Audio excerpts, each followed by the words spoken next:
isu telur tidak dicuci ni, cerita dia ni senang je.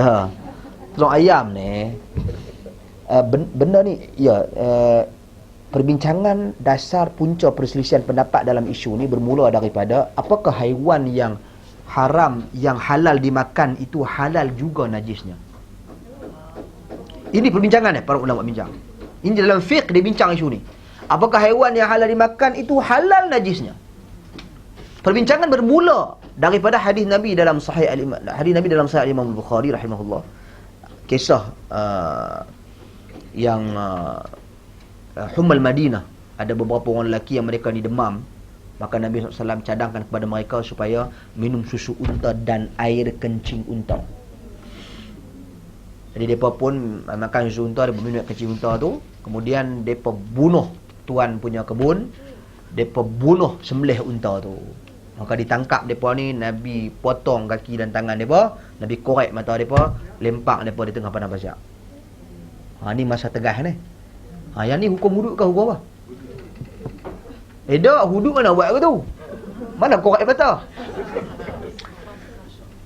Hukum balas bunuh. Tapi di sana ada takzir. Takzir. Nabi buat bagi lebih. Pasal apa? Nak menakutkan orang lain. Orang ni dah bantu hampa, dah tolong hampa, tapi buat lagu ni kat dia. Nampak? Ini hukum Allah juga. Jangan jaga hudud saja. Hukum Allah Subhanahu Wa Taala tu banyak. Hukum bawah jenayah ni ada qisas, ada had, ada ta'zir. Jadi Nabi SAW tetapkan dalam hukum had, contohnya bagi orang yang merompak ni, dia ditangkap kemudian dipotong tangan dan kaki dia secara bersilang. Itu asalnya. Tapi Nabi potong, korek mata lagi. Nabi tambah hukum tersebut. Memang perbuatan Nabi juga adalah wahyu, tapi Nabi SAW tambah atas sebab nak mendidik ni. Bila Nabi buat, benda tu jadi wahyu, benda tu jadi sunnah. Tapi asal dalam hukum Allah adalah macam begitu juga Umar yang tambah 40 rotan kepada 80. Pasal apa dia tambah begitu jadi 80? Pasal orang terlalu mengambil mudah minum arak. Buat tak heran, kena 40 hampa relax ni aku bagi 80, serun lah sikit. Nampak? Itu Umar. Tapi kalau perbuatan Nabi, dia akan jadi satu wahyu. Tapi itu yang Nabi buat. Jadi kisah hari tadi ulama bincang pasal unta tadi ni. Bila air kencing unta boleh minum? Sebab tu dalam mazhab Hanbali, mereka melihat bahawasanya haiwan yang halal dimakan, halal juga najisnya. Cuma halal dengan benda-benda yang menjijikkan. Dia lain.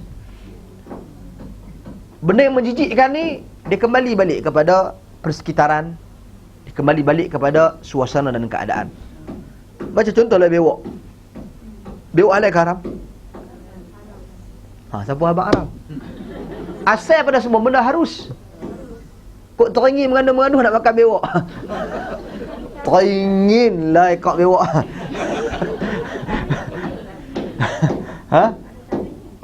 Tak ada.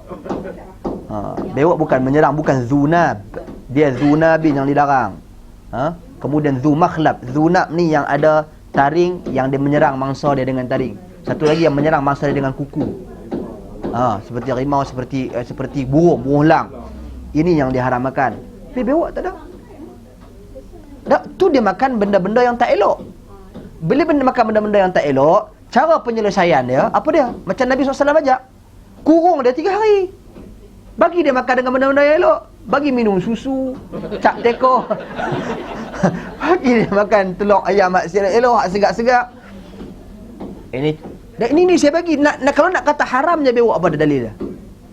Tapi dalam keadaan masyarakat kita, hampir buka sate kok bewok, siapa nak kena marah? Ya.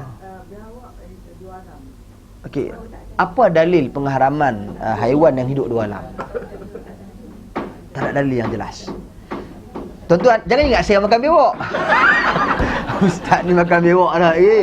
Saya tak makan dan memang tak lalu. Saya cerita ni perselisihan para ulama dalam menentukan kaedah, dalam menentukan haiwan yang halal dengan haram dimakan. Saya katakan dalam mazhab Hanbali, ini kaedah dia. Haiwan yang halal dimakan, maka halal juga nasinya. Begitu juga kaedah dalam menentukan haiwan yang halal dan haram dimakan. Contoh, haiwan yang diperintah oleh Nabi supaya kita bunuh, berarti dia haram dimakan. Haiwan yang dilarang oleh Nabi, kita bunuh dia, berarti dia haram dimakan.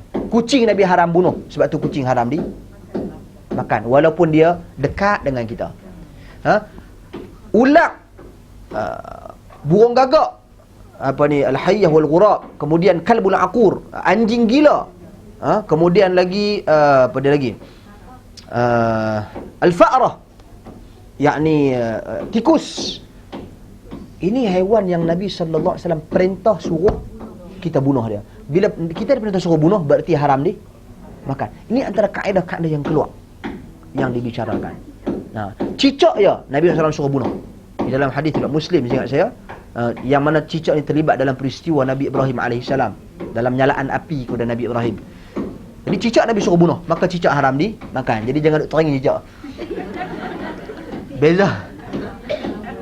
Contoh saya katakan, dubuk. Ad-dubuk, dubuk. Dubuk tu macam serigala tu, tapi dia jenis serang secara berkumpulan. Haina. Saya pun tak nak buat haina. Okey. Haina tu dalam Islam, dalam hadis halal dimakan. Ya, dalam hadis halal dimakan. Bukan dia ada taring. Tak kira Nabi kata halal. Makanlah kalau teringin. Yes. Dia kalau tengok gigi dia sama semua. Tajam semua. Dia tajam semua. Dia bukan ada kata ada dua terkeluar lagu tu, tak ada. Dia tajam semua. Mata gaji. Walaupun dia haiwan pembunuh. Nampak? Pemangsa. Jadi Ustaz kata anjing gila, kalau tak gila ya. gila. Anjing haram dimakan. Ini kita kata haiwan yang diperintah untuk bunuh. Kaedah dia Nabi suruh bunuh, Nabi sebut dalam hadis, khamsun minal fawasiq yuqtalna fil hil wal haram. 5 haiwan-haiwan yang mengganggu keamanan manusia ni, yang mana kamu boleh bunuh dia di tanah halal dan di tanah haram. Dalam Mekah pun kita boleh bunuh. Ulat, kucing, anjing gila, geburung gagak, ni semua kita boleh bunuh. Dalam tanah halal dan tanah haram. Okey, itu perbincangan dia. Nak cerita bagi. Begitu juga isu biawak tadi ni. Jadi saya tak mau cerita about bewok. Nanti kita cerita lain isu makanan dua alam, sampai masa kita cerita nanti insya-Allah. Isu makanan dua alam ni panjang sikit. Nanti dia akan keluar isu katak, dia akan keluar isu ketam batu, ketam macam ni. Nanti kita cerita limbat tu. Ni kita cerita tulang ayam tu. Tadi tulang ayam ni. Jadi cerita dia tadi, pandangan pertama tadi, haiwan yang mana halal daging dia, maka halal juga najis dia. Dalil dia mazhab Hambali ambil daripada peristiwa minum air kencing unta. Pendapat yang kedua, iaitu pendapat mazhab Syafi'i secara khususnya, iaitu melihat bahawa ayat kencing unta itu untuk tujuan perubatan. Maka mereka melihat kepada kaedah darurat. Ad-darurah tubihul mahdhurah. Benda-benda yang darurat itu menghalalkan benda-benda yang dilarang. Maka mereka berpendapat dan berpandangan bahawasanya makan najis, kerana najis itu terdiri daripada khubasa. Allah dalam Al-Quran larang kita makan benda-benda yang khubasa, yang benda-benda yang jijik, kotor. Maka najis tergolong dalam benda-benda yang jijik dan kotor, maka memakannya adalah haram. Itu macam mana?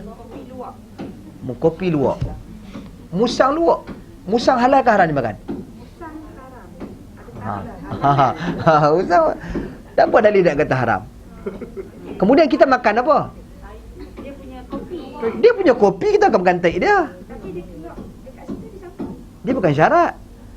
Dia yang sekarang ni kopi tu, bila dia okey, kita tengok dia. Dia bukan najis tu. Najis tu meresap masuk dalam kopi, menyebabkan kopi tu jadi lagi sedap. Tak.